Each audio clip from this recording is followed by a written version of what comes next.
Hello everyone, this is Anson from AnsonAlex.com, and in this video I'm going to give you some tips to save the battery life on your Apple device running iOS 9 or even previous versions of iOS, although there are some features that I'm going to show you today that are specific to iOS 9. This should work on your iPhone 6s's, your iPhone 6s, your iPhone 5s's, really any version of the Apple iPhone, iPad, or iPod Touch running iOS. So let's take a look. Battery is obviously a huge issue, and the first couple things that you want to take a look at are your Bluetooth and AirPlay settings. So if you just slide the control panel up from the bottom of your phone, you want to make sure that when you're not using Bluetooth, it's turned off. Now I know this is a big deal for a lot of you because you use Bluetooth in your cars or you have wireless headsets, and you kind of have to decide, you have to prioritize what's more important.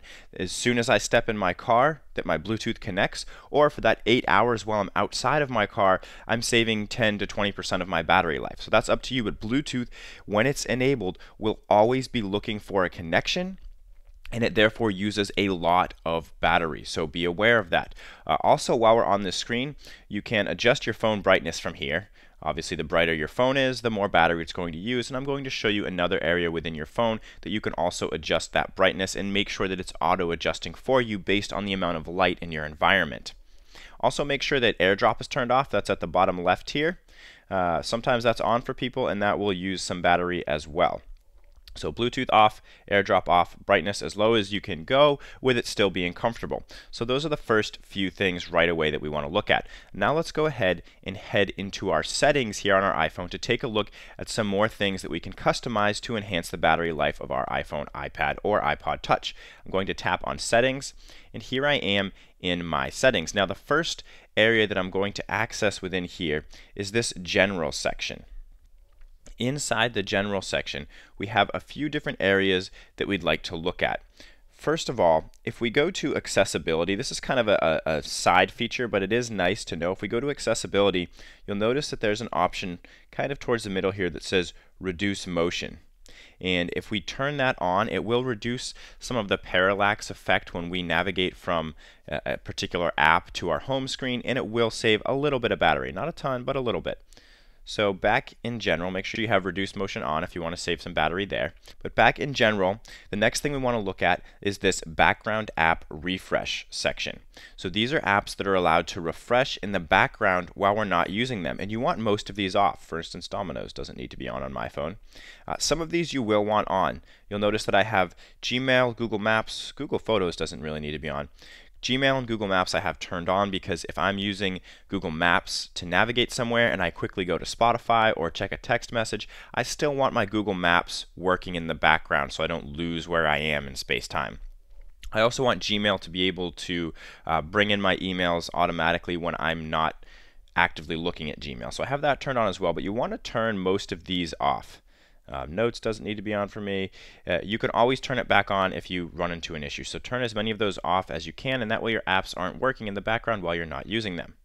And the next section we want to look at is this auto lock section, and this is really, really important. When I used to work at an Apple store, I used to see this a lot. People would say, hey, my phone's battery dies in like 4 hours every day. There's nothing I can do about it. And a lot of the time, the reason is they have auto lock set to never. Now I have it set to never right now because I'm doing a tutorial with my phone and I don't want my screen to just go blank while I'm talking here. I tend to talk a lot sometimes.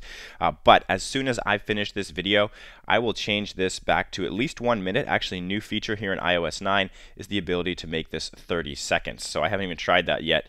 Maybe I will, but not for the rest of this tutorial because I don't want my screen to go blank. But you definitely don't want this on never. What this means is that if you hang up a phone call and you don't actually push the sleep wake button to make your screen go black, your screen just stays on the whole time. So you put your phone in your pocket and your screen's just on all day. And that's a lot of energy it's using. Your battery is going to die very quickly if you have auto lock set to never. So make sure that that is on at least a minute or maybe even that 30 seconds. I'm going to go back out to my main settings screen now, and we're going to go to another section. I'm going to go to, first of all, the display and brightness section. I mentioned earlier that I would show you another way to change your brightness. Here's where you can do that. We can adjust this slider to adjust our brightness. You don't actually see it on my computer screen right now because I'm using a reflection app to show you my phone, but in front of me my phone's brightness did change. But you'd also want auto brightness enabled. What this does is it automatically adjusts your phone's brightness based on the amount of light in your environment. So if you're in a completely dark room, you don't need your phone to be that bright to see it well. You can turn your brightness all the way down. If you're out in the hot sun with your sunglasses on, you're going to need that brightness pumped all the way up in order to see it properly. So auto brightness is nice because it allows your phone's brightness to be turned down when you're in a dark environment. So definitely make sure you turn auto brightness on, and then you can manually adjust your brightness based on your current environment to your liking. I'm going to go back to the main screen here, and we are now going to access a new area that's new to iOS 9 here in our iPhone settings, and that's this battery section. So this is awesome. I think Apple did this because so many people complain about battery life, and then they make a trip to the Apple Store and they find out, oh, it's just this game that I play, Game of War, that's using 67% of my battery life, and I need to use that game less, or my auto locks on. So now we can see in this battery section which apps are using the most battery on our phone. So you can see for the last 24 hours, here's the apps that have used the most battery on my phone. Game of War took over a little bit there. And then the last 5 days we can look at as well. So I can see Spotify and Chrome are also up there. So this is how you can see which particular apps are using the most battery.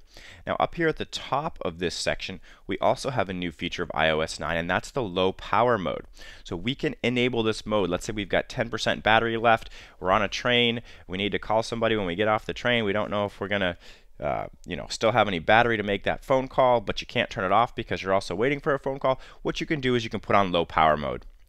And that makes it so that mail fetch, background app refresh, automatic downloads, and stuff like that are turned off so that your phone conserves more battery. So that's a great new feature of iOS 9. Also, it's nice to have this battery percentage section enabled. It shows in the top right corner the actual percentage of your battery, so you don't have to guess by just looking at the little battery bar. So I always have that turned on as well. So we're going to go back to the main section of our phone here, and there is another area that we'd like to look at. And this one can have a huge effect on your battery. This is the privacy section. If I tap on privacy, you'll notice that we have location services in this section, and this is basically apps and features of your phone that use your location, but that takes a lot of battery power to triangulate using GPS where you are in space-time. So if you want to save some battery, you can turn location services off.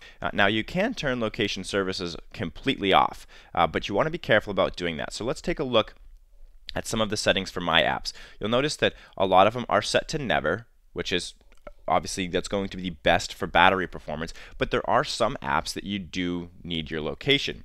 So if we scroll down a little bit, you'll notice an app like, say, Groupon here.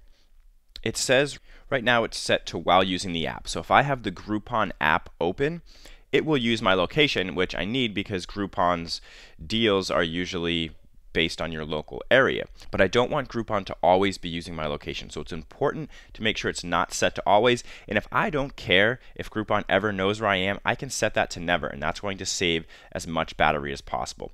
But you do want to make sure that as many of these are set to never and while using as possible. Always is definitely kind of a sketchy setting. You'll notice that some of these apps don't have the while using option, and that's just based on how the developer programmed the app. It really kind of angers me that they don't allow that option, so I tend to set it to never unless it's something that I really need to use.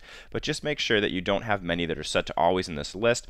And then also go into system services. If you've never done this before, you'll have a lot of these features activated as well.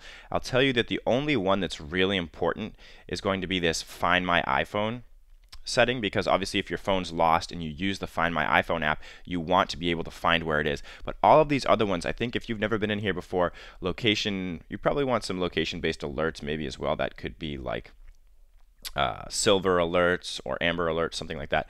But location-based iAds you can turn off, motion calibration and distance, Safari and Spotlight settings, time zone, that's up to you. Sharing your location, Wi-Fi networking, your Wi-Fi will still work. You don't need Wi-Fi networking enabled to do that. Frequent locations, diagnostics, all of these can be turned off, except, like I said, for Find My iPhone and maybe also location-based alerts.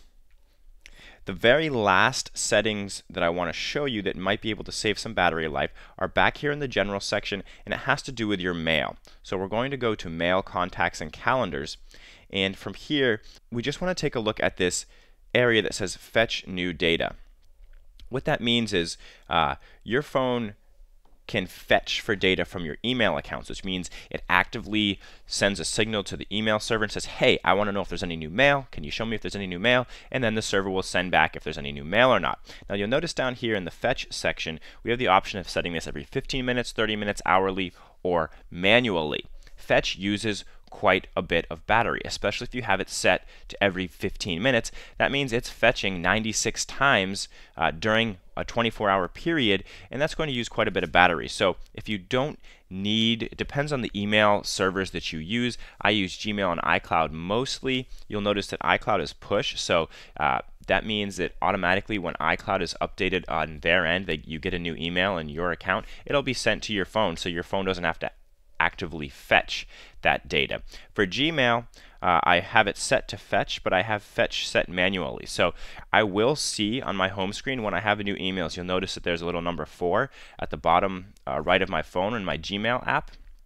However, those emails won't come in until I actively go in and manually refresh my email list there. So that will also help save some battery life. So I hope you all found these tips helpful. Definitely make sure you've got Bluetooth off, you've got AirDrop off. Make sure that your mail is being pushed to your phone and that you're not fetching too much. Keep your brightness down if you can. Turn on the reduce motion feature that I showed you, and keep as many of those location-based services turned off as possible. I hope you found this video helpful. If you did, I would really appreciate a thumbs up here on YouTube. If you want to see more technology tips and tutorials, don't forget to subscribe to my YouTube channel. That's all I have for you for today. This is Anson from AnsonAlex.com.